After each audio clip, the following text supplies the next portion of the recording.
করা তো আমাদের পেশাদারি ভাষা নয়, যে একটি সংগঠন আরেকটি সংগঠনের আন্দোলনকে বানচাল করছে, এটি তো পেশাদারি ভাষা নয়, এটি তো রাজনৈতিক ভাষা। আর যেটি আমরা বলছি যে সেটি হচ্ছে যে আমাদের বিদ্যমান সমস্যা আমরা যেটি বলছি এবং যে জায়গায় বিরোধ, কারণ এটি কিন্তু দেখুন এটি কিন্তু সমাধান হয়েছে, বিচার বিভাগের নিজস্ব পর্যবেক্ষণ দিয়েছে এবং এটির জন্য সংশ্লিষ্ট সকল পক্ষকে আমরা ধৈর্য ধরার জন্য আহ্বান জানাচ্ছি।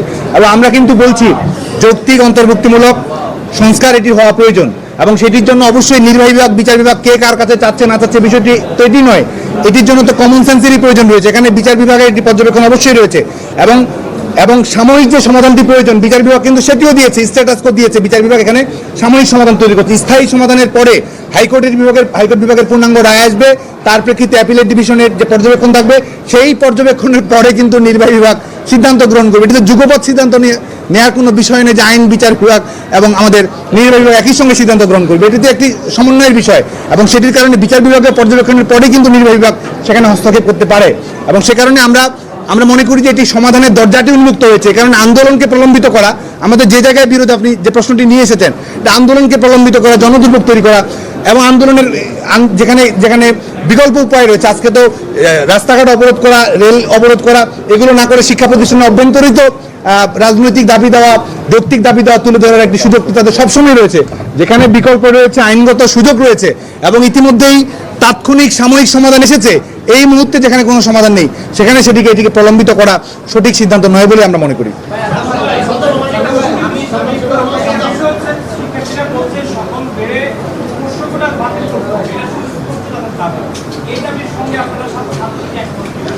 আমরা কিন্তু বলেছি যে আমরা মেধাভিত্তিক যে কর্মসংস্থানের নিশ্চয়তা সেটি আমরা চাই। সংবিধানের 29 অনুচ্ছেদে সমতার নীতি রয়েছে, বৈষম্য নিরসনের নীতি রয়েছে এবং একই সঙ্গে অনগ্রসর জনগোষ্ঠীর প্রতি যে আমাদের দায়বদ্ধতা রয়েছে সেটি একটি যুগপৎ সমন্বয় করতে। আমরা বলেছি এটি পলিসি ডিসকাশনের বিষয়, এটি হটকারী বা তাৎক্ষণিক কোনো সমাধানের কোনো বিষয় নয়, কারণ এটি একটি স্থায়ী। এবং আরেকটি বিষয় আপনাদের মনে রাখা প্রয়োজন যে কোটা যে ধারণাটি, এটি কিন্তু স্থায়ী কোনো ধারণা নয়, কারণ রাষ্ট্রের প্রয়োজনটি এক এক সময় এক এক রকম হয়। কোনো ব্যাকওয়ার্ড সেকশন অফ সিটিজেনকে এগিয়ে নিয়ে আসার প্রয়োজন হয়, কখনো অন্য জনগোষ্ঠীকে প্রোটেকশন দেওয়ার প্রয়োজন হয়। এটির জন্য যে নির্বাহী বিভাগ আইন করে স্থায়ীভাবে বলে দিবে যে এতজনকে করে দিবে। আজকে নারী কোটার প্রাসঙ্গিকতা রয়েছে, কারণ আমরা তথ্য পরিসংখ্যানের আলোকে বলছি যে এটি প্রয়োজন। তো 20 বছর 30 বছর পরে বাস্তবতা সেটি নাও হতে পারে। সে কারণে নির্বাহী বিভাগ নিজস্ব বিচার বিভাগের পর্যবেক্ষণের আলোকে নিজস্ব বিবেচনাবোধ অনুযায়ী অন্তর্ভুক্তিমূলক সরকারের ধারণা থেকে এটি সমাধান করবে। এটি তো তাৎক্ষণিকভাবে এটি সুস্পষ্ট উল্লেখ করা দেওয়ার বিষয় নয়।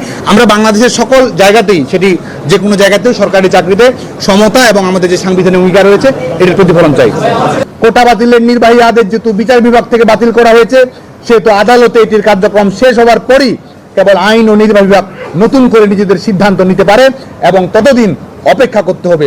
রাষ্ট্র কাঠামোর এই মৌলিক বিষয় না বুঝে জনগণকে জিম্মি করে তথাকথিত আন্দোলন চালা হলে আন্দোলনকারীদের এটিও মনে রাখা দরকার, এদেশের আইন বিভাগ সার্বভৌম, বিচার বিভাগ স্বাধীন এবং নির্বাহী বিভাগ জনগণের ভোটে প্রতিষ্ঠিত। তাই অহেতুক কোনো উদ্দেশ্য প্রণোদিত আন্দোলনের কাছে কেউ নতি স্বীকার করবে না। সার্বিক পরিস্থিতি বিবেচনায় নিয়ে বাংলাদেশ ছাত্রলীগ দেশের শিক্ষার্থী সমাজের প্রতি আহ্বান জানাচ্ছে, আন্দোলনের নামে অনিঃশেষ অবরোধ কার্যক্রম পরিচালনা কোনোভাবেই দাবির সুষ্ঠু সমাধান নিয়ে আসতে পারে না। চলমান এইচএসসি পরীক্ষা, তীব্র তাপদাহ এবং মানুষের স্বাভাবিক জীবনযাত্রার মতো গুরুত্বপূর্ণ বিষয়গুলো বিবেচনায় নিয়ে সড়ক অবরোধ, নিরবিচ্ছিন্ন যোগাযোগ ব্যবস্থা ও জীবনযাত্রায় বাধা বিঘ্ন সৃষ্টি এবং ক্লাস পরীক্ষা বর্জনের কর্মসূচি থেকে তাদের অবিলম্বে ফিরে আসতে হবে। তাই আন্দোলনের নামে দেশের শিক্ষার্থী সমাজ এবং শিক্ষা ব্যবস্থাকে জিম্মি করা, জনসাধারণের স্বাভাবিক জীবনযাত্রায় ব্যাঘাত ঘটানো, দেশরত্ন শেখ হাসিনার পরিকল্পিত স্মার্ট বাংলাদেশের অভিমুখে অগ্রযাত্রা ব্যাহত করার যে কোনো প্রচেষ্টার বিরুদ্ধে দেশের ছাত্র সমাজকে নিয়ে আমরা ঐক্যবদ্ধভাবে সোচ্চার রয়েছি। সেটির সুযোগ হচ্ছে না এবং একই সঙ্গে আপনারা জানেন যে বর্তমান সময়ে 15 লাখের অধিক শিক্ষার্থী এইচএসসি পরীক্ষা দিচ্ছে। এই এইচএসসি পরীক্ষার্থীরা নির্ধারিত সময়ে পরীক্ষা কেন্দ্রে যেতে পারবে কিনা, পরীক্ষা শেষে নির্ধারিত সময়ে সঠিক সময়ে ফিরে আসতে পারবে কিনা, সেই নিয়ে এক ধরনের শঙ্কার মধ্যে তারা কিন্তু যাচ্ছে। এর বাইরে অপ্রয়োজনীয়ভাবে, উদ্দেশ্য প্রণোদিতভাবে রেলে ব্লকেট দেওয়া এবং যেখানে আমরা দেখছি যে সবাই যেখানে দায়িত্বশীলতার পরিচয় দিচ্ছে, এটি এমন একটি আন্দোলন যে আন্দোলনের কোনো প্রতিপক্ষ নেই, যেখানে বিচার বিভাগ রায় দিয়েছে, যেখানে নির্বাহী বিভাগ যে সরকারি পরিপক্ষের পক্ষে আদালতে লড়াই করছে এবং যেখানে আমরা ধারাবাহিকভাবে আমাদের শেখ হাসিনার নেতৃত্বাধীন আওয়ামী লীগ সরকার, তরুণ প্রজন্মের স্বপ্নের সরকার যেটি বলছে যে দাবির প্রেক্ষিতে সরকার আন্তরিক, সেই বিষয়ে আমরা মনে করি যে আন্দোলনকে প্রলম্বিত করা এক ধরনের কৃত্রিম সংকট তৈরি করা ছাড়া অন্য কিছু নয় বলে আমরা মনে করি। যে কারণে সকল পক্ষের প্রতি আমাদের আহ্বান থাকবে যে অনতিবিলম্বে শিক্ষা প্রতিষ্ঠানের স্বাভাবিক পরিবেশ আমাদের ফিরিয়ে নিয়ে আসতে হবে। ব্লকের থেকে সরে এসে আমাদের শিক্ষা প্রতিষ্ঠানের অভ্যন্তরীণ শান্তিপূর্ণ গণতান্ত্রিক ন্যায়সঙ্গত উপায়ে শিক্ষার্থীদের মেসেজগুলো পৌঁছে দেওয়ার জন্য চেষ্টা করতে হবে। এবং বাংলাদেশ ছাত্রলীগ আমরা কথা দিতে চাই যে আমরা সাধারণ শিক্ষার্থীদের যে কোনো যৌক্তিক ন্যায়সঙ্গত অন্তর্মুক্তিমূলক পদ্ধতির পক্ষে আমরা থাকবো এবং এটি স্মার্ট পদ্ধতিতে পলিসি ডিসকাশনের মাধ্যমে আধুনিক ছাত্র রাজনীতির মাধ্যমে সংশ্লিষ্ট সকল পক্ষের সঙ্গে আলাপ আলোচনার মাধ্যমে প্রয়োজনে বিচার বিভাগের কাছে আমাদের বক্তব্য পৌঁছে দেওয়ার, সাধারণ শিক্ষার্থীদের বক্তব্য আমরা পৌঁছে দেওয়ার চেষ্টা করবো। সেই বক্তব্য পৌঁছে দেওয়ার মাধ্যমে এটির একটি সমাধান করা সম্ভব বলে আমরা মনে করি। আমরা আপনাদেরকে বলতে চাই যে কিছুদিন আগে আপনারা জানেন যে বাংলাদেশ প্রকৌশল বিশ্ববিদ্যালয়ের একজন শিক্ষার্থীকে আপনারা জানেন যে অবৈধভাবে বেআইনিভাবে সিট থেকে বাতিল করে দেওয়া হয়েছে। বাংলাদেশ ছাত্রলীগ কিন্তু সেটি আইনিভাবে লড়াই করেছে, অপেক্ষা করে থেকেছে এবং বাংলাদেশ প্রকৌশল বিশ্ববিদ্যালয়ের প্রশাসন যতক্ষণ না পর্যন্ত সেই হাইকোর্টের যে নির্দেশনা ছিল সেটি প্রতিপালিত না করে ততক্ষণ পর্যন্ত কিন্তু সেই পর্যন্ত আমরা অপেক্ষায় ছিলাম। আমরা মনে করি যে ন্যায়সঙ্গতভাবে লড়াই করার যখন আরও উত্তম উপায় থাকে সেই উত্তম উপায় অবলম্বন করাই আমরা সমীচীন বলে আমরা মনে করি। যে কারণে বিদ্যমান সমস্যা মব জাস্টিসের মাধ্যমে সমাধান নয়, এক ধরনের কনস্ট্রাকটিভ পলিসি অ্যাডভোকেসি, বিচার বিভাগীয় পর্যবেক্ষণ এবং অন্তর্মুক্তিমূলক প্রতিনিধিত্বমূলক শেখ হাসিনা সরকারের বিচার বিবেচনার মাধ্যমেই আমরা মনে করি তরুণ প্রজন্মের প্রত্যাশা পূরণ হবে বলে আমরা মনে করি। এবং একই সঙ্গে আজকে এই যে যারা এই প্ল্যাটফর্মটি গড়ে তুলেছেন বৈষম্য বিরোধী ছাত্র আন্দোলনের ব্যানারে যে ছাত্র আন্দোলনটি গড়ে উঠেছে, সেখানে আমরা দেখছি যে বৈষম্য নিরসন করার জন্য আরো সুচিন্তিত যে পথগুলো রয়েছে সেগুলো বাতলে দেওয়ার কোনো প্রবণতা আমরা দেখতে পাচ্ছি না। আপনারা জানেন যে বাংলাদেশে বর্তমান সময়ে যেখানে আমরা জেন্ডার সমতার কথা বলি, যেখানে আমরা নারীদের সমান অংশগ্রহণের কথা বলি, যেখানে আমরা প্ল্যানেট 50-50 প্রতিষ্ঠা করার জন্য আমরা দায়বদ্ধ, মাননীয় প্রধানমন্ত্রী বঙ্গবন্ধু কন্যা দেশ স্বপ্ন শেখ হাসিনার সাহসী দূরদর্শী নেতৃত্বের কারণে যেখানে আমরা আজকে মাধ্যমিকে, উচ্চ মাধ্যমিকে এবং উচ্চ শিক্ষায় নারীদের অংশগ্রহণ অনেক বাড়িয়েছি। উচ্চ মাধ্যমিকে নারী শিক্ষার্থীর সংখ্যা বেড়েছে, মেডিকেল কলেজে ভর্তি পরীক্ষায় নারীদের অংশগ্রহণ অনেক বেড়েছে। আজকে বাংলাদেশের সরকারি বেসরকারি বিশ্ববিদ্যালয়ে মিলিয়ে যে 50 লাখের মতো শিক্ষার্থী রয়েছে তার 52% হচ্ছে আমাদের ছেলে, 48% মেয়ে। কিন্তু আমাদের প্রশাসনিক চাকরিতে আপনাদের সঙ্গে আমরা এই তথ্যটি শেয়ার করতে চাই, বাংলাদেশের প্রশাসনিক চাকরিতে এখনো 25% নারী অংশগ্রহণ করে। সর্বশেষ 2018 সালের পরিপত্র জারি হওয়ার আগের যে 3টি বিসিএস পরীক্ষা, সেই 3টি বিসিএস পরীক্ষার 100 জন ক্যাডারের মধ্যে 75 জনই গড়পড়তা 75 জনই পুরুষ এই চাকরির পরীক্ষাগুলোতে নিয়োগের পরীক্ষায় অবতীর্ণ হয়েছে এবং 2018 সালের বাস্তবতার পরবর্তী দুটি বিশেষ বিবেচনা, বিশেষ করে নারীদের সংখ্যাটি যেন হুট করে কমে নিয়ে আসে, সে কারণে বিশেষ প্রবিধান অনুসরণ করার কারণে সেটি 24% 25% ছিল। 43তম বিসিএসে সেই নারীদের অংশগ্রহণ, নারীদের 100 জনের মধ্যে মাত্র 20 জন নারী কিন্তু প্রশাসনিক প্রক্রিয়ায় অংশগ্রহণ করতে সক্ষম হয়েছে। যারা বৈষম্য বিরোধী ছাত্র আন্দোলন করছেন তারা কি নারীদের বৈষম্যের পক্ষে সাফাই গাইছেন? আজকে আমরা যে আধুনিক সমাজ ব্যবস্থা করতে চাই, নারীদের সমান অংশগ্রহণ তৈরি করতে চাই, সেখানে বৈষম্য বিরোধী ছাত্র আন্দোলনের নাম করে নারীদের প্রতি বৈষম্য তৈরি করা এটি সুচিন্তিত মতামত বলে আমরা মনে করি না। এবং এটি শুধুমাত্র আজকে সেখানে গুটি কয়েক আন্দোলনকারী বলছে তারা নারীরা কোটা চায় না, নারীদের জন্য সংরক্ষণের প্রয়োজন নেই। বাংলাদেশ ছাত্রলীগের পক্ষ থেকে আমরা দৃঢ়তার সঙ্গে অবিচলভাবে ন্যায়সঙ্গতভাবে তাদের সেই ধারণাকে প্রত্যাখ্যান করি। যেখানে পরিসংখ্যানগতভাবে প্রমাণ করা সম্ভব, বাংলাদেশে 100 জনের মধ্যে 75 জন ছেলে সরকারি চাকরিতে যায় এবং সর্বশেষ বিসিএসে মাত্র 100 জনের মধ্যে 20 জন নারী সরকারি চাকরিতে অংশগ্রহণের সুযোগ পেয়েছে এবং সেখানে অবশ্যই আমরা মনে করি যে নারীদের প্রতিনিধিত্ব নিশ্চিত করার প্রয়োজন রয়েছে। আপনাদের সঙ্গে আমরা শেয়ার করতে চাই যে আদিবাসী আমাদের ক্ষুদ্র নৃতাত্ত্বিক গোষ্ঠী, 50টির অধিক ক্ষুদ্র নৃতাত্ত্বিক গোষ্ঠী সেখানে রয়েছে। আমরা 2018 সালে পরিপত্র জারি করার আগের বিসিএসে 21 জন, মাত্র 21 জন সেই কোটা সংরক্ষণ সুবিধার কারণে তারা সেই 21 জন বিসিএস ক্যাডার হিসেবে নিয়োগ পাওয়ার সুযোগ পেয়েছে। পরবর্তী দুটি বিসিএসে আমরা বিনয়ের সঙ্গে বলতে চাই, পরবর্তী দুটি বিসিএসে পার্বত্য চট্টগ্রাম থেকে একজন নিরীক্ষা ক্যাডারে, একজন প্রশাসন ক্যাডারে সুযোগ পেয়েছে। পার্বত্য চট্টগ্রামের আমাদের এই যেই জনগোষ্ঠীর যে পর্যাপ্ত প্রতিনিধিত্ব সরকারি প্রক্রিয়ায়, সাংবিধানিক প্রক্রিয়ায়, রাষ্ট্র প্রক্রিয়া অংশগ্রহণ নিশ্চিত করা প্রয়োজন। আমরা মনে করি যে সেই পর্যাপ্ত প্রতিনিধিত্বটি বিদ্যমান প্রক্রিয়া আমরা নিশ্চিত করতে পারিনি। অবশ্যই রাষ্ট্রীয় প্রক্রিয়ায়, সরকারি চাকরি নিয়োগ প্রক্রিয়ায় অনগ্রসর জনগোষ্ঠীর প্রতি যে দায়বদ্ধতা রয়েছে সমতা প্রতিষ্ঠা করার জন্য, বৈষম্য নিরসন করার জন্য আমাদের পার্বত্য জনগোষ্ঠীর প্রতি আমাদের অবশ্যই সংবেদনশীলতা আমাদের প্রদর্শন করতে হবে বলে আমরা মনে করি। এর বাইরে আমাদের কাছে যে পরিসংখ্যান রয়েছে, আমাদের প্রান্তিক যে জনগোষ্ঠী রয়েছে, নিম্নবর্গীয় যে জনগোষ্ঠী রয়েছে, বাংলাদেশের মফস্বলের যেসব অঞ্চল রয়েছে, সেসব অঞ্চল থেকে পর্যাপ্ত প্রতিনিধিত্ব কিন্তু আমরা পূর্ণাঙ্গ মাত্রা এখনো নিশ্চিত করতে পারিনি। মেট্রোপলিটন নির্ভর চাকরি ব্যবস্থাকে বাংলাদেশ ছাত্রলীগ দৃঢ়তার সঙ্গে প্রত্যাখ্যান করে। আমরা মনে করি যে অবশ্যই বাংলাদেশের চাকরি পদ্ধতি ব্যবস্থা সমতার স্বার্থে, বৈষম্য নিরসনের স্বার্থে অন্তর্ভুক্তিমূলক হতে হবে। বাংলাদেশের কৃষকের সন্তান, বাংলাদেশের শ্রমিকের সন্তান, মেহনতি মানুষের প্রতিনিধিত্ব আমরা মনে করি যে নিশ্চিত করার প্রয়োজন রয়েছে। সে কারণে অবশ্যই এক ধরনের প্রগ্রেসিভ ব্যবস্থা বাংলাদেশের সরকারের পক্ষ থেকে গ্রহণ করতে হবে, বিচার বিভাগের পর্যবেক্ষণে সেটি আসবে বলে আমরা দৃঢ়তার সঙ্গে বিশ্বাস করি। এই বাস্তবতাগুলোর আলোকে আমরা মনে করি যে আমাদের সংশ্লিষ্ট সকল পক্ষকে ধৈর্য ধারণ করতে হবে, এবং যেখানে আমরা নিজেরা নির্ধারণ করে দিচ্ছি আজকে শাহবাগে কিংবা বাংলাদেশের যে কোনো অঞ্চলে গিয়ে আমরা এখানে নিজেরা যদি পার্বত্য চট্টগ্রামের যারা ক্ষুদ্র নৃতাত্ত্বিক গোষ্ঠী তাদের ভাগ্য নির্ধারণ করে দিই, বাংলাদেশের কক্সবাজারে কিংবা চট্টগ্রামে একজন মাদ্রাসায় যে মেয়েটি পড়ছে, স্কুলে যে মেয়েটি পড়ছে, বাল্যবিবাহ, যৌতুক এসব নিরসন করে যে মেয়েটি আজকে লড়াই করছে, তার ভাগ্য নিয়ে ছিনিমিনি খেলার অধিকার বাংলাদেশ ছাত্রলীগ কখনোই স্বীকার করবে না। বাংলাদেশের প্রত্যেকটি মেয়ের নিরাপত্তা, প্রত্যেকটি মেয়ের স্বাধীনভাবে বেড়ে ওঠা, প্রত্যেকটি মেয়ের চাকরির নিশ্চয়তা এবং সাংবিধানিক প্রোটেকশনকে বাংলাদেশ ছাত্রলীগ দৃঢ়তার সঙ্গে সমর্থন করে। আজকে প্রিয় বন্ধুগণ, যে কারণে সংবিধানে আমাদের 29 ধারার মধ্যে যেটি রয়েছে, সমতার যে নীতি রয়েছে, সেটিকে আমরা সমর্থন করি, এবং একই সঙ্গে অনগ্রসর জনগোষ্ঠীর প্রতি যে আমাদের দায়বদ্ধতা রয়েছে, ব্যাকওয়ার্ড সিটিজেনের প্রতি যে আমাদের দায়বদ্ধতা রয়েছে, সেটি প্রতিপালিত হওয়ার জন্য আহ্বান জানাই। আরেকটি বিষয় আমরা বলতে চাই যে আমাদের একটি স্লোগান দেওয়া হচ্ছে, এটি অনেক সময় পপুলিস্ট স্লোগান হলেই যে সেটিকে সমর্থন করতে হবে সেটিকে আমরা মনে করি না। আজকে মেধা না কোটা এ ধরনের একটি স্লোগান দেওয়া হচ্ছে, তার মানে বলা হচ্ছে যে মেধা এবং কোটা দুটি বৈপরীত্যমূলক ধারণা। আসলে কিন্তু সেটিও সঠিক ধারণা নয়, কারণ যারা এর আগে পরিপত্র অনুযায়ী যারা কিংবা আমাদের বিভিন্ন প্রগ্রেসিভ কোটা অনুযায়ী, শুধুমাত্র বাংলাদেশ নয়, যে কোনো কল্যাণধর্মী রাষ্ট্রের নিয়ম অনুযায়ী যারা বিশেষ ধরনের প্রোটেকশন পায়, তারাও কিন্তু সবাই মেধাবী। এখানে কে মেধাবী না, মেধার টেন্ডার দেওয়ার অধিকার তো কাউকে দেওয়া হয়নি। এখানে মেধা বিতরণ বোর্ড তো গঠন করেনি যে কে মেধাবী। যারা চাকরি পাচ্ছে তারা যেমন মেধাবী, যারা চাকরি পায় না তাদের মধ্যেও তো মেধাবী থাকতে পারে। এবং একই সঙ্গে সবচেয়ে বড় বিষয়, যারা এই আমাদের সরকারি যে রাষ্ট্রীয়ভাবে যে আমরা সুরক্ষা নীতিগুলো দিই, সেই সুরক্ষা নীতিগুলো কিন্তু যারা পায় তাদেরও কিন্তু আপনার প্রিলিমিনারি পরীক্ষায় পাস করতে হয়, তাদেরও রিটেন পরীক্ষায় পাস করতে হয়, ভাইভাতেও তাদেরকে পাস করতে হয়, এবং সবগুলো পরীক্ষায় উত্তীর্ণ হওয়ার পরেই কিন্তু এই আমরা যে ধরনের রাষ্ট্রীয় যে সুরক্ষাগুলো আমরা দিই সেগুলো কিন্তু প্রয়োগ করা হয়। আজকে আমাদের পার্শ্ববর্তী দেশ রাষ্ট্র ভারত, সেখানে কিন্তু আমাদের যে শিডিউল কাস্ট রয়েছে এসসি আমাদের, এবং ট্রাইব কাস্ট যেগুলো রয়েছে এসটি যেটিকে বলে,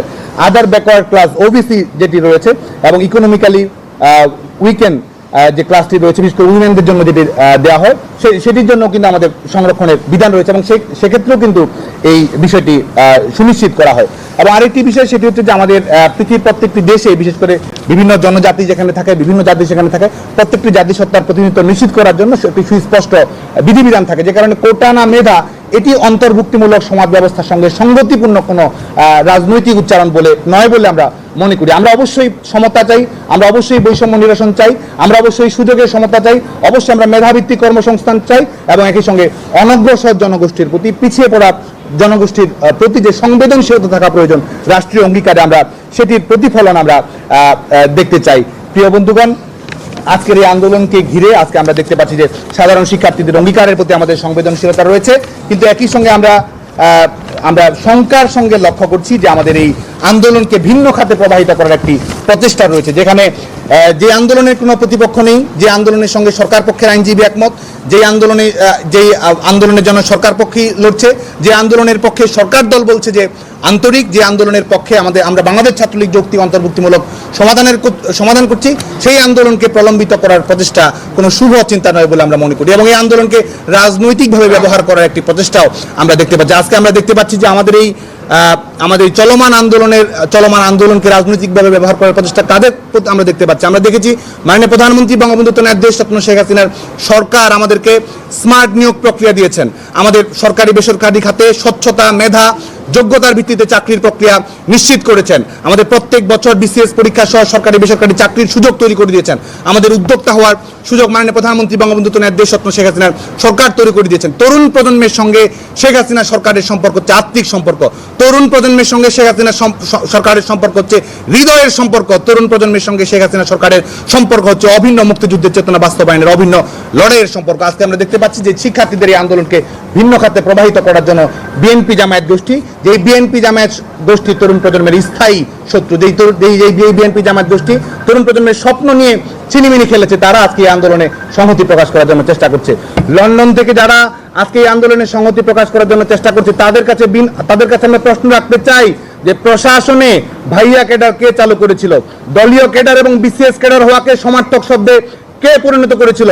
পিএসসিতে আজকে যে আস্থা তৈরি হয়েছে, পিএসসিতে যেভাবে স্বচ্ছতা মেধাভিত্তিক যে সাংবিধানিক প্রতিষ্ঠানটির সুনাম ছড়িয়েছে, পিএসসি কে হাওয়া ভবনের এক্সটেনশনে কে পরিণত করেছিল বাংলাদেশের ছাত্র সমাজের সেই বিষয়টি কিন্তু জানা রয়েছে। 24তম বিসিএস প্রশ্ন ভাষার বাস্তবতা, 27তম বিসিএস বাতিল করা এবং ফিফা বিশ্বকাপের জন্য যেমন আমরা 4 বছর অপেক্ষা করি, সেই 4 বছরের অধিক সময় বিসিএস পরীক্ষার জন্য বিএনপি জামায়াতের সময় আমাদেরকে অপেক্ষা করতে।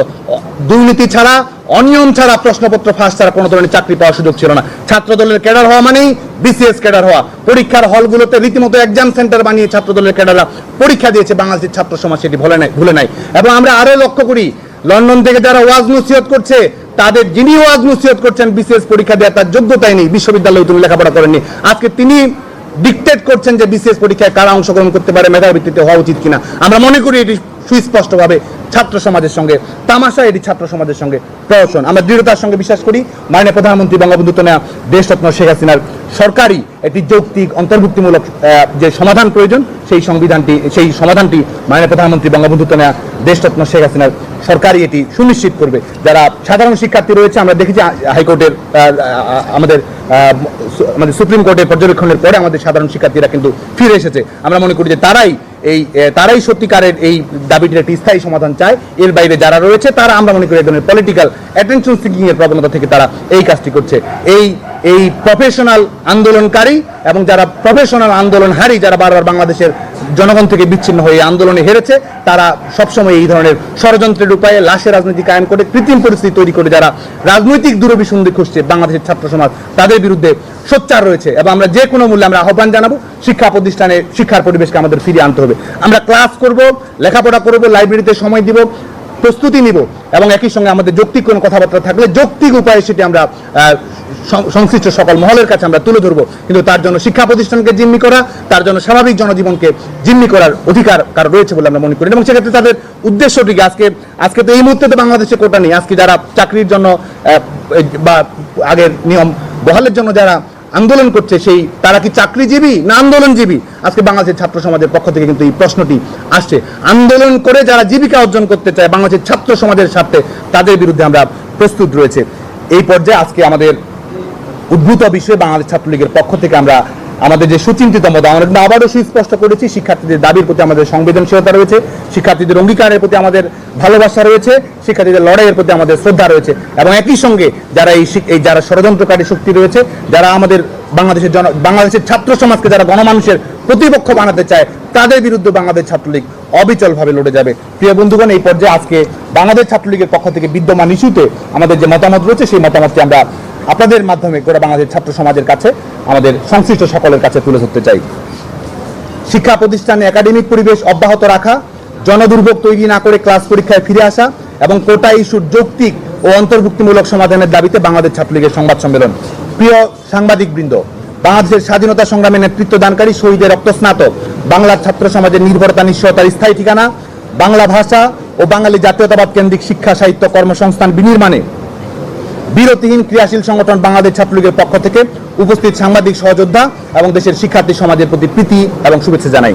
বাংলাদেশের অপ্রতিরোধ অগ্রযাত্রার অবিকল্প সারথী, আধুনিক উন্নত আত্মমর্যাদাশীল বাংলাদেশের কারিগর, গবেষণা নির্ভর বিজ্ঞান ভিত্তিক সমন্বিত সন্ত্রাসমুক্ত কর্মসংস্থান বান্ধব অবৈতনিক শিক্ষা ব্যবস্থানের পথিকৃৎ, একদিনে 36 কোটি পাঠ্যপুস্তক বিনামূল্যে বিতরণ করে বিশ্বে নজির স্থাপন করি, নারীর শিক্ষা সমতা মর্যাদা কর্মসংস্থানের দৃঢ় প্রতিজ্ঞ মাননীয় প্রধানমন্ত্রী দেশরত্ন শেখ হাসিনা, জাতির পিতা বঙ্গবন্ধু শেখ মুজিবুর রহমানের স্বপ্নের সোনার বাংলা বিনির্মাণে তার সুযোগ্য কন্যা দেশরত্ন শেখ হাসিনা সরকারি বেসরকারি খাতে চাকরি ও কর্মসংস্থানের উদ্যোগ শিক্ষা খাতে অভূতপূর্ব অর্জন, চতুর্থ শিল্প বিপ্লব জয় করার লক্ষ্যে তরুণদের জন্য কর্মপরিকল্পনা, ডিজিটাল বাংলাদেশের লক্ষ্যমাত্রা অর্জনের মাধ্যমে স্মার্ট বাংলাদেশ অভিমুখে যে যাত্রা সূচনা করেছেন তার জন্য বাংলার ছাত্র সমাজ ও তরুণ প্রজন্মের পক্ষ থেকে হৃদয় নিংড়ানো ভালোবাসা এবং অভিনন্দন।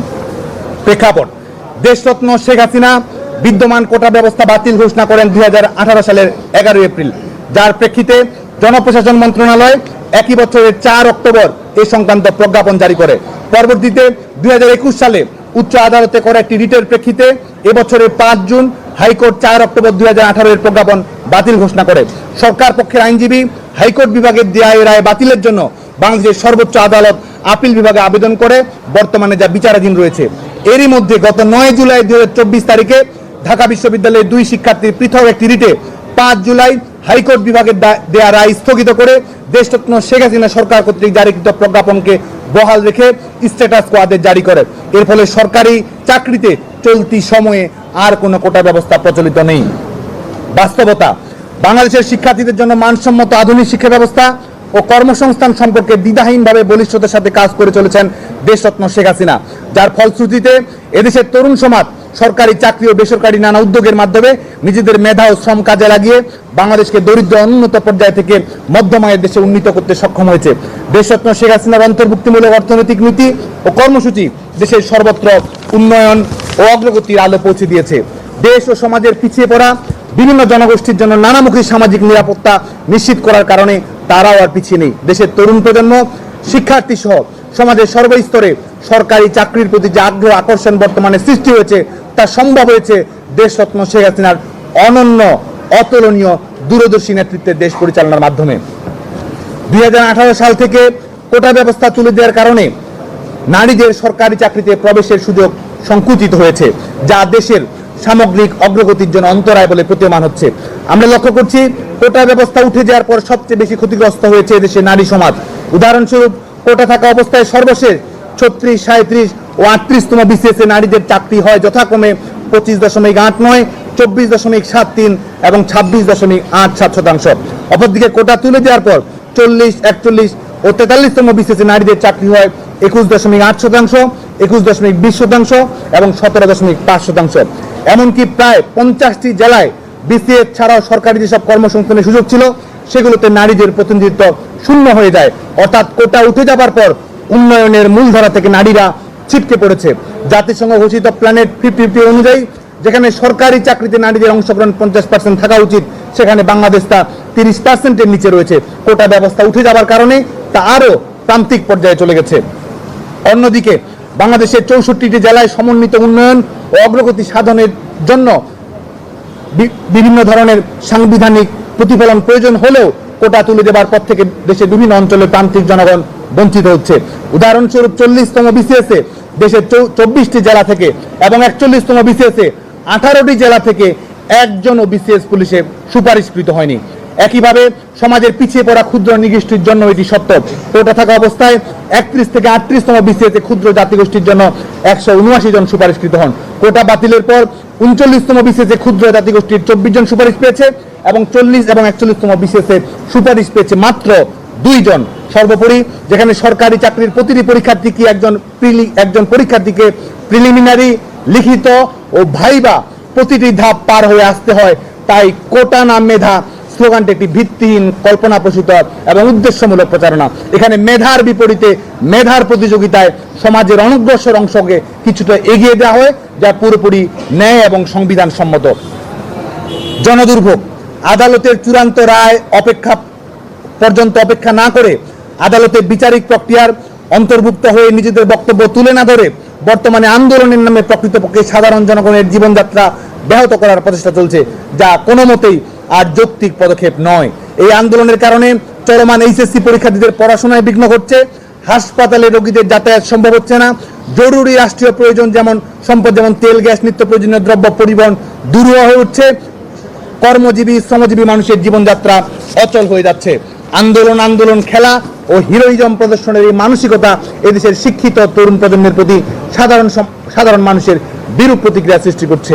এমত অবস্থায় কোটা বাতিল বা সংস্কারের জন্য দেশব্যাপী যে আন্দোলন পরিচালিত হচ্ছে সেই সম্পর্কে পুনরায় ভাবনার প্রয়োজন রয়েছে। কোটা সংক্রান্ত বিষয়টি সংবেদনশীলতা সম্পর্কে সম্পূর্ণ ওয়াকিবহাল হওয়ার পরেও একথা বিবেচনাধীন যে আন্দোলনকারীরা সমাজ ও দেশ হতে কেউ বিচ্ছিন্ন নয়। নিজেদের দাবি ও সুনিশ্চিত ভবিষ্যৎ চিন্তার পাশাপাশি সাধারণ মানুষের দুর্ভোগের বিষয়টিও তারা কোনোভাবে এড়িয়ে যেতে পারে না।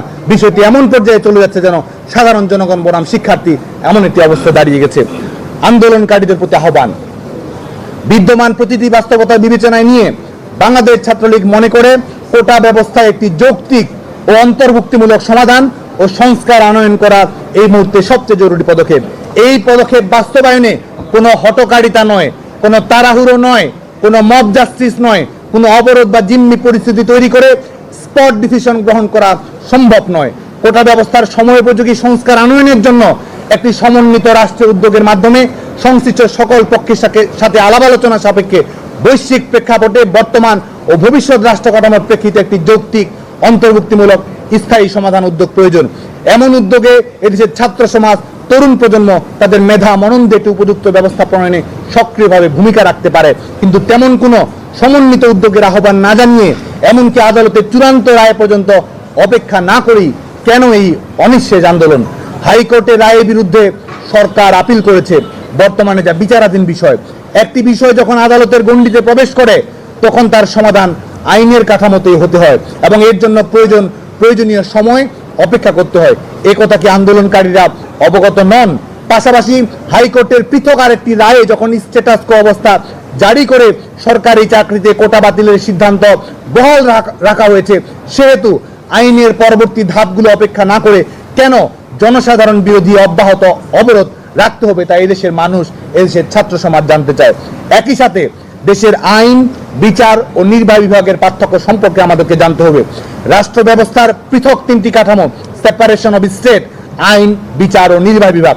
প্রতিটি বিভাগ পৃথক ও স্বাধীনভাবে কাজ করে এবং একটি অন্যটির কাজে হস্তক্ষেপ করে না। কোটা বাতিলের নির্বাহী আদেশ যেহেতু বিচার বিভাগ থেকে বাতিল করা হয়েছে, সেহেতু আদালতে এটির কার্যক্রম শেষ হওয়ার পরই কেবল আইন ও নির্বাহী বিভাগ নতুন করে নিজেদের সিদ্ধান্ত নিতে পারে এবং ততদিন অপেক্ষা করতে হবে। রাষ্ট্র কাঠামোর এই মৌলিক বিষয় না বুঝে জনগণকে জিম্মি করে তথাকথিত আন্দোলন চালা হলে আন্দোলনকারীদের এটিও মনে রাখা দরকার, এদেশের আইন বিভাগ সার্বভৌম, বিচার বিভাগ স্বাধীন এবং নির্বাহী বিভাগ জনগণের ভোটে প্রতিষ্ঠিত। তাই অহেতুক কোন উদ্দেশ্য প্রণোদিত আন্দোলনের কাছে কেউ নতি স্বীকার করবে না। সার্বিক পরিস্থিতি বিবেচনায় নিয়ে বাংলাদেশ ছাত্রলীগ দেশের শিক্ষার্থী সমাজের প্রতি আহ্বান জানাচ্ছে, আন্দোলনের নামে অনিঃশেষ অবরোধ কার্যক্রম পরিচালনা কোনোভাবেই দাবির সুষ্ঠু সমাধান নিয়ে আসতে পারে না। চলমান এইচএসসি পরীক্ষা, তীব্র তাপদাহ এবং মানুষের স্বাভাবিক জীবনযাত্রার মতো গুরুত্বপূর্ণ বিষয়গুলো বিবেচনায় নিয়ে সড়ক অবরোধ, নিরবিচ্ছিন্ন যোগাযোগ ব্যবস্থা ও জীবনযাত্রায় বাধা বিঘ্ন সৃষ্টি এবং ক্লাস পরীক্ষা বর্জনের কর্মসূচি থেকে তাদের অবিলম্বে ফিরে আসতে হবে। শিক্ষার্থীদের মনে রাখতে হবে, কোটা ব্যবস্থা বাতিল করেছে সরকার, উচ্চ আদালতে কোটা ব্যবস্থা বাতিলের সিদ্ধান্ত পুনর্বহালের পক্ষে কাজ করছে সরকারের আইনজীবী। তাই দেশরত্ন শেখ হাসিনার প্রতি আস্থা রেখে স্বাভাবিক আইনগত প্রক্রিয়ায় কোটা সংক্রান্ত জটিলতার যৌক্তিক সমাধান নিয়ে আসার জন্য শিক্ষার্থীদের সব রকম বিশৃঙ্খলাপূর্ণ কর্মকাণ্ড থেকে বিরত থাকতে হবে। কোটা সংক্রান্ত বিষয়টি আদালতে বিচারাধীন এবং কেউই দেশের প্রচলিত আইনের ঊর্ধ্বে নয় বিধায় আইনি প্রক্রিয়াতে চূড়ান্ত, স্থায়ী, যৌক্তিক ও ইনক্লুসিভ সমাধানের দিকে এগোতে হবে। এক্ষেত্রে দেশের শিক্ষার্থী সমাজের নির্ভরতার প্রতীক, নিঃস্বতার প্রতীক দেশরত্ন শেখ হাসিনা তাদের পাশে রয়েছেন, বাংলাদেশ ছাত্রলীগ তাদের পাশে রয়েছে। তারা ক্লাস পরীক্ষায় ফিরে গিয়ে শিক্ষা প্রতিষ্ঠানের একাডেমিক পরিবেশ স্বাভাবিক রাখবে, এটি আমরা সকলে প্রত্যাশা করি। পরিশেষে বিদ্যমান পরিস্থিতিতে বাংলাদেশ ছাত্রলীগ সর্বোচ্চ দায়িত্বশীলতার পরিচয় দিয়ে দেশের শিক্ষার্থী সমাজের পাশে অবস্থান করেছে। সংশ্লিষ্ট সকল পক্ষের সঙ্গে আলাপ আলোচনা সাপেক্ষে সমস্যার গভীরে গিয়ে বাংলাদেশ ছাত্রলীগ তাৎক্ষণিক সমাধান নয়, বরং বিচার বিভাগীয় পর্যবেক্ষণের আলোকে সাংবিধানিক অনুশাসন অক্ষুণ্ণ রেখে অনগ্রসর জনগোষ্ঠীর প্রতি দায়বদ্ধতাকে বিবেচনায় নিয়ে জেন্ডার সমতা নিশ্চিতকল্পে প্রান্তিক ও নিম্নবর্গীয় মানুষের প্রতি রাষ্ট্রীয় দায়িত্বের আলোকে যৌক্তিক, অন্তর্ভুক্তিমূলক, স্থায়ী, যুগোপযোগী ইতিবাচক সমাধান নিয়ে আসার জন্য কাজ করছে বাংলাদেশ ছাত্রলীগ। কোটা সংক্রান্ত বিষয়টি বর্তমানে দেশের সর্বোচ্চ আদালতে বিচারাধীন থাকায় বাংলাদেশ ছাত্রলীগ আদালতের প্রতি আস্থা জ্ঞাপন করে জানাচ্ছে যে ন্যায় বিচার প্রতিষ্ঠার প্রতীক উচ্চ আদালত এদেশের মহান সংবিধানে উল্লেখিত অন্তর্ভুক্তিমূলক কর্মসংস্থান এবং সুযোগের সমতা নিশ্চিত করার লক্ষ্যে বিদ্যমান বাস্তবতায় কোটা নিয়ে এমন সিদ্ধান্ত গ্রহণ করবে যা যা সংশ্লিষ্ট সকল পক্ষের জন্য একটি অন্তর্ভুক্তিমূলক সমাধান হবে। দেশের প্রতিটি নাগরিককে মেধা এবং অনগ্রসর জনগোষ্ঠীর প্রতি দায়বদ্ধতার ভিত্তিতে কর্মসংস্থানের নিশ্চয়তা দান করবে। তাই আন্দোলনের নামে দেশের শিক্ষার্থী সমাজ এবং শিক্ষা ব্যবস্থাকে জিম্মি করা, জনসাধারণের স্বাভাবিক জীবনযাত্রায় ব্যাঘাত ঘটানো, দেশরত্ন শেখ হাসিনার পরিকল্পিত স্মার্ট বাংলাদেশের অভিমুখে অগ্রযাত্রা ব্যাহত করার যে কোনো প্রচেষ্টার বিরুদ্ধে দেশের ছাত্র সমাজকে নিয়ে আমরা ঐক্যবদ্ধভাবে সোচ্চার রয়েছি।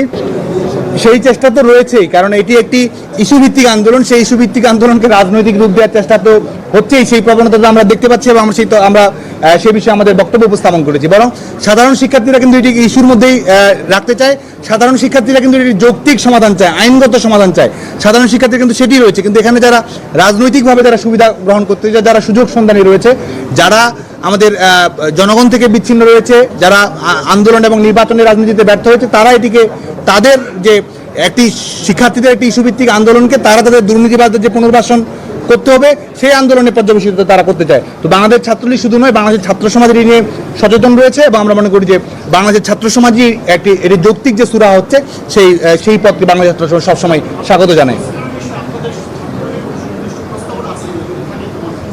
আমরা কিন্তু বলেছি যে অন্তর্ভুক্তিমূলক যে কথাটি আমরা বলেছি সেগুলো কিন্তু বিচার বিভাগীয় পর্যবেক্ষণ থাকবে এবং সেটির পরে আমাদের সরকার অন্তর্ভুক্তিমূলকভাবে এটির সমাধান করবে। আমাদের পিছিয়ে পড়া জনগোষ্ঠী যারা রয়েছে তাদের প্রতিনিধিত্ব, জেন্ডার সমতার বিষয়টি এবং অন্যান্য কোনো বিষয় যদি থাকে, এটি বিশেষজ্ঞদের সঙ্গে আলাপ আলোচনার বিষয় থাকতে পারে, শুনানির বিষয় থাকতে পারে, সার্বিক বিষয় বিবেচনা করবে, কিন্তু এটি সিদ্ধান্ত গ্রহণ করতে হবে।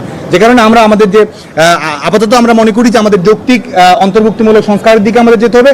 সুস্পষ্ট আরও যেসব মতামত প্রয়োজন সেটি আমরা আলাপ আলোচনা সাপেক্ষে আমরা সুস্পষ্টভাবে তুলে ধরবো।